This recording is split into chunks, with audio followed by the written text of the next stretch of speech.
Assalamualaikum warahmatullahi wabarakatuh. Halo semua, kami dari kelompok 4, kami akan menjelaskan arah perkembangan demokrasi di Indonesia. Ini adalah anggota dari kelompok 4. Amandemen UUD 1945. Di dalam Amandemen UUD 1945 ada penegasan bahwa sistem pemerintahan presidensial tetap akan dipertahankan dan diperkuat dengan mekanisme pemilihan presiden dan wakil presiden secara langsung. Demikian pula dengan pengisian dalam kabinet yang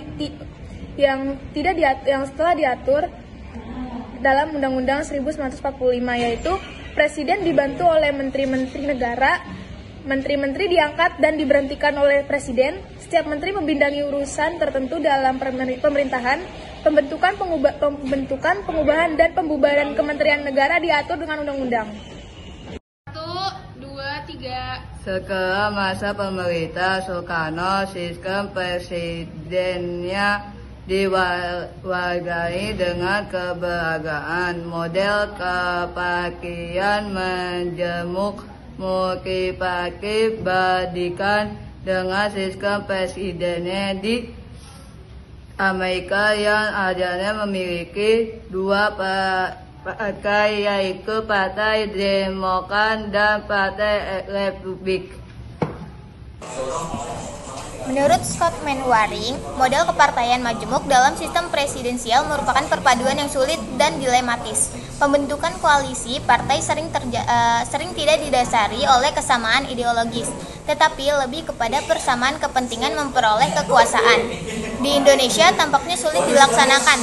Contohnya pasca reformasi, ekspresi politik melalui partai seperti memperoleh kesempatan yang luas setelah pada masa Orde Baru. Hanya ada dua partai besar yang merupakan gabungan dari sejumlah partai yang ada sejak demokrasi terpemimpin. Meskipun partai-partai yang ada, partai kemudian memposisikan diri mendukung pemerintah. Akibatnya mendatangkan dampak buruk bagi pelaksanaan demokrasi pada masa itu. Demi jalannya pemerintahan yang kuat, Presiden perlu membentuk koalisi partai politik yang terdiri atas dua kelompok, yaitu koalisi partai pendukung dan koalisi partai oposisi. Agar dukungan terus berlanjut, Presiden kemudian memberikan jabatan menteri kepada elit partai yang telah memberikan dukungan kepadanya. Maksudnya yang selama ini terjadi. Jadi, sistem seperti ini tentu saja telah mengurangi hak prerogatif Presiden. Tidak adanya partai politik yang benar-benar mengartikulasikan kepentingan rakyat telah mendorong lahirnya gerakan sosial di masyarakat. Jangkauan dan jaringan gerakan sosial dapat dengan cepat meluas karena didorong oleh perkembangan media, teknologi, informasi, dan permasalahan sosial, serta politik dan ekonomi yang semakin kompleks. Permasalahan lain yang muncul pasca reformasi adalah tidak adanya partai politik yang dapat menjadi anutan yang benar-benar mewakili ideologi ataupun kebijakan tertentu demi kepentingan masyarakat. Peran partai lebih sebagai kendaraan yang bersifat demonstratif pada saat pemilihan umum dan sebagai institusi demokrasi yang dinilai hanya sekedar melakukan mobilisasi. Akibatnya perlu dilakukan pendidikan politik bagi generasi muda bangsa. Hal ini dirasakan perlu sebagai modal untuk menjadi anggota parlemen yang akan mewakili aspirasi rakyat.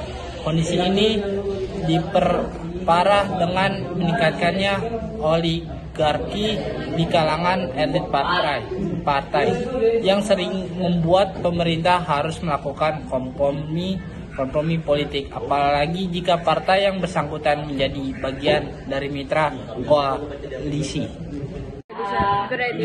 Sistem presidensial dengan sistem multipartial yang dianut saat ini tampaknya masih akan terus menjadi oleh pemerintah dilema yang berkepanjangan. Demokrasi yang dicita-citakan juga harus dipikirkan kembali seperti sistem pemilu yang sekarang ada perlu dirancang ulang untuk mendorong penyederhanaan partai politik, memperbaiki sistem rekrutmen kader partai akan menjadi lebih transparan dan kaderisasi diseleksi dengan lebih profesional sehingga dapat diperoleh anggota badan yang dapat bekerja secara dilembagakan melalui pendidikan dan diintegrasikan menjadi bagian dari kehidupan sehari-hari, bukan hanya sekedar menyambut pesta yang hanya diselenggarakan setiap 5 tahun.